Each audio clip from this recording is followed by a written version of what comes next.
Hello everyone, welcome to our YouTube channel. आज आपण वृक्षासन पाहणार आहोत। प्रथम डाव्या पायाने वरती घेऊन वृक्षासन करणार आहोत।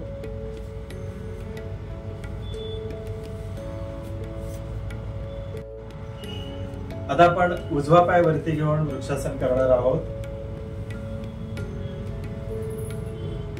आणि आता यामध्ये ज्या पायाने तुम्हाला कम्फर्टेबल वाटेल हे आसन स्थितीत जास्तीत जास्त वेळ राहता येईल त्या पायाने करू शकता।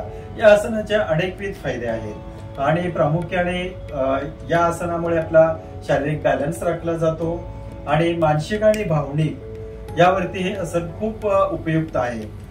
मुलांच्या स्मरणशक्ती वाढण्यास, एकाग्रता वाढण्यास या आसनामुळे मदत होते। धन्यवाद। हा व्हिडिओ आवडला असेल तर लाईक करा, सबस्क्राईब करा, शेअर करा, कमेंट्स करा। धन्यवाद।